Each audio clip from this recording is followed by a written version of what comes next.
Well, I work for Good Beginnings and we're based in the school grounds. We work with children and families in Palmerston. We see this as being a really great opportunity for families. We're right next door at the childcare centre and we can utilise it for education, for our curriculum, and for the children to have a dig around and learn new stuff. And I guess something that they can enjoy, meeting others and learning new things and sharing it with the whole community. We'd use it every day, even if we had to go over water. It's still all educational. It's, volume, how much water does this plant need. You've got a wide range of mathematical skills, problem solving, it can be anything. I think there's lots of learning that can happen in a community garden, not just about the plants necessarily. Yeah, I think it'll be a really nice space for people to be able to utilise, and it's really close, so I think it'll be a really nice link for people.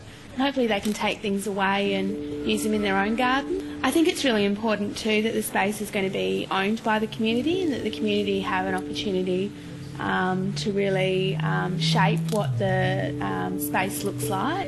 Oh, definitely. I've already spoken to a few parents and they're quite willing to be involved as well.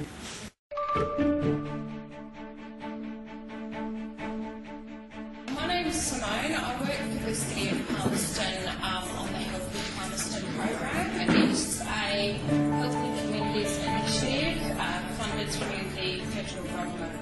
So we have some funding to deliver a community garden within the municipality. At this stage, grey is just a suggested location, so we're just sort of working with this at the moment to see where we go and see what your feedback is. Today, we just want to get your feedback, your ideas, so that we can start putting together a concept plan around what the community would like to see in a community garden. Please feel free to draw up anything that you think you'd like to see, where you'd like to see it, all those sorts of things. Also, if you've got skills in an area, whether it's training, or it's horticulture, whether you've just got an interest in gardening, we want to know that too, because we want you to own this garden.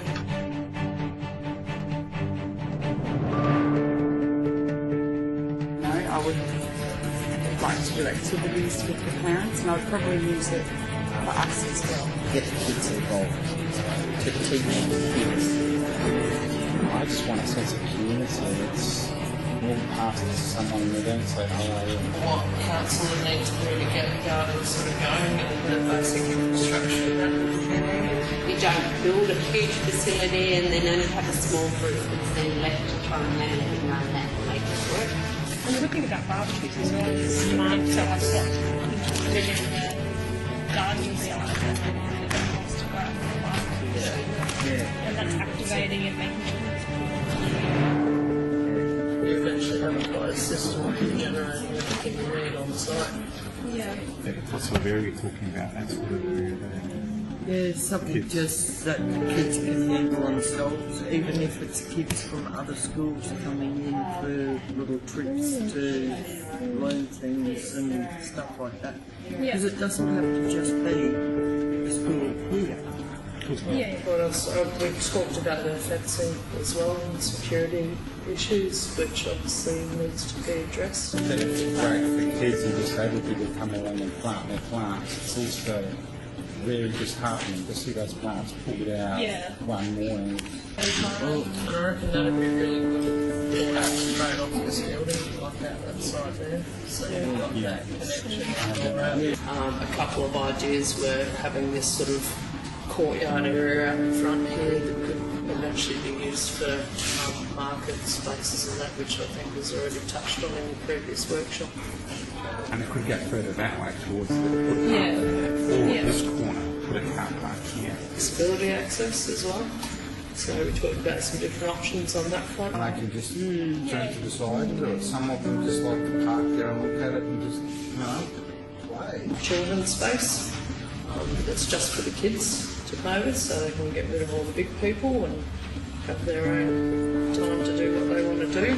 Like you can just poach so many ideas in different places. It's really good.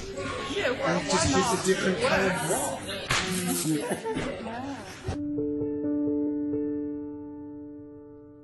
There's a lot of enthusiasm for the garden.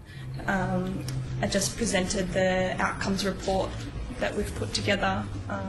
So there was a vast majority of people obviously wanting produce garden, but there was also a lot of support for a garden that was multifunctional, multi-use, areas for children's play, art and crafts, kitchen, cooking, and also areas for different community groups to come in and engage with the garden, so men's groups and areas for youth to relax and take some refuge in the garden.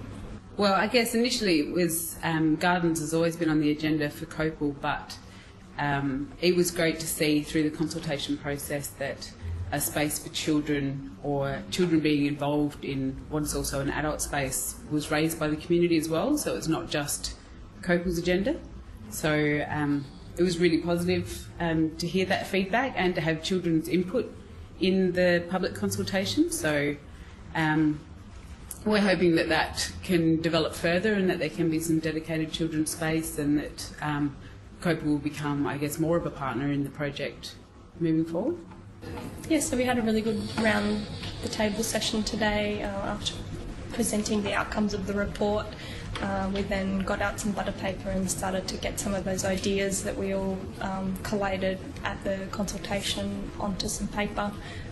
Ideas of how the layout of the garden might work, and lots of people throwing up different ideas of what sort of areas it should be and how they should function, what security will be, where the water points will be, shade, shelter, and lots of infrastructure. So I think there's been some really good ideas, and now Clauston's going to take those ideas back and hopefully produce a all-encompassing master plan so that we can move forward with the project. I think it was a fantastic gathering today, and we came out of it with some really good ideas to go forward to develop our first concept plan.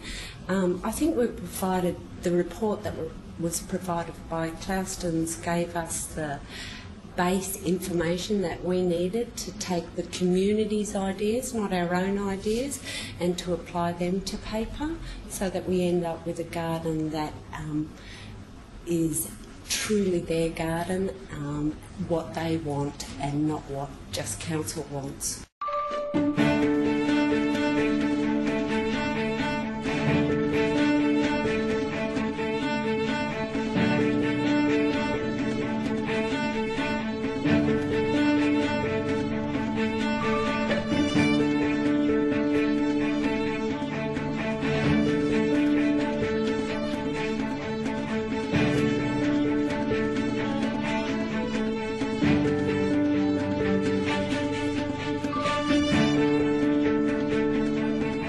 We've undertaken a stakeholder workshop, we've undertaken a community workshop, we've had online surveys, we've had letterbox drop surveys, and where we're at now is that we've actually collated all of that information, all the surveys, all the ideas, all the feedback from community stakeholders and everyone that's has an interest in this project, and we put it into an outcomes report.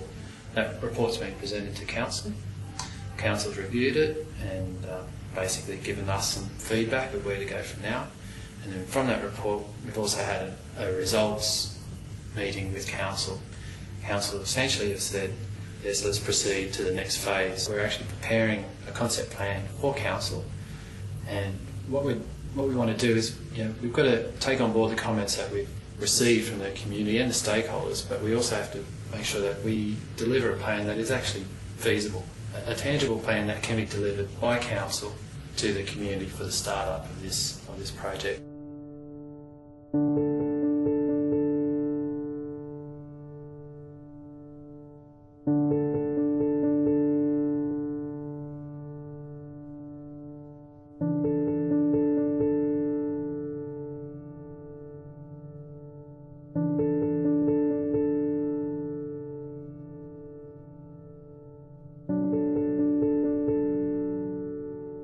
think that so far the master plan looks like it'll come together really well.